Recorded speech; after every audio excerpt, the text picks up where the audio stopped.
Конференцию на правах одного из старших и опытных коллег открывает профессор-нейрохирург Владимир Крылов. В своем приветственном слове он отмечает колоссальную работу, проделанную за последнее время в республике в области нейрохирургии. Квалифицированные специалисты, техническое оснащение, по мнению выдающегося врача страны, в нашем регионе на хорошем уровне. Вы купили Leica 720, который вы там демонстрируете, что вы купили высокооборотный дрель. Кстати, я для отделения, для республики на фирме с Метроником договорился. Они вам дают 70% скидку. Купите им еще высокооборотный дрель.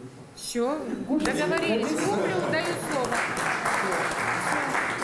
Помимо похвалы, руководителю регионального Минздрава преподносит сегодня в подарок еще и книгу об истории развития нейрохирургии. Чтобы вы помнили, что мы такие есть нейрохирурги. Благодаря организаторам нейрохирургии мы еще успеваем делать какие-то чудеса.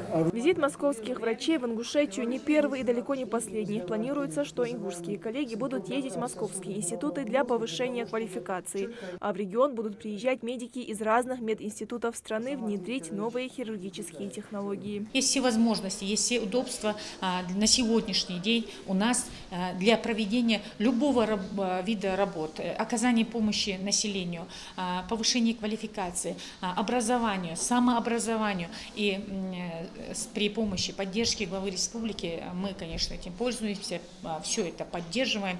И я думаю, что будем только наращивать темпы в этом направлении. Если мы сюда приехали, в этом году это уже наш второй визит в отделение нейрохирургии, в больницу, в региональный сосудистый центр.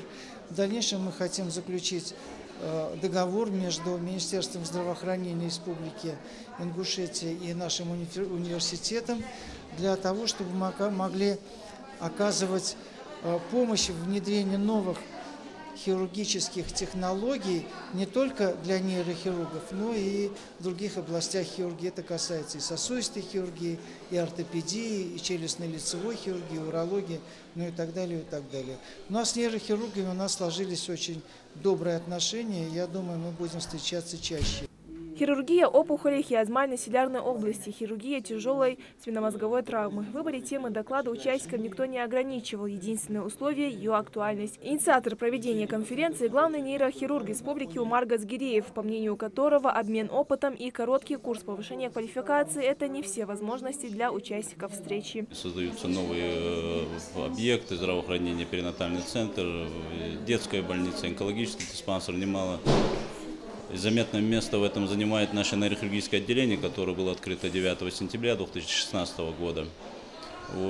С открытием отделения к нам в гости приезжала делегация из Москвы во главе с главным нейрохирургом Российской Федерации Крыловым Владимиром Викторовичем.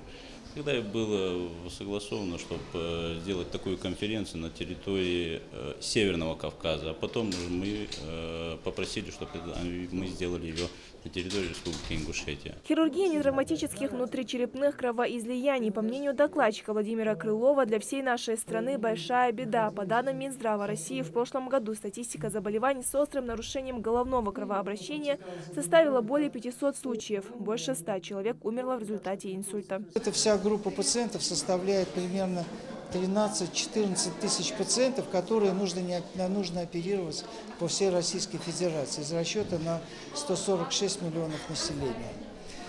В прошлом году у нас достигнуты, в общем, высокие показатели благодаря открытию и внедрению в практику сосудистых региональных центров.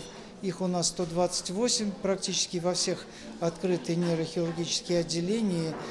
Созданы условия для проведения очень серьезных операций с использованием и микроскопов, и систем нейронавигации, эндоваскулярных методов лечения. После каждого доклада, как правило, поток вопросов. Однако участники успевают провести небольшую проверочную работу и с остальными нейрохирургами. Конференция нейрохирургов Северного Кавказа продлилась несколько часов. Участникам есть что обсудить, о чем поспорить, чему друг у друга научиться. Отныне подобные встречи станут традиционными, отмечают в региональном Минздраве. От специалистов-медиков каждого направления требуется ежедневное повышение своих знаний, ведь именно от них напрямую зависят жизни пациентов.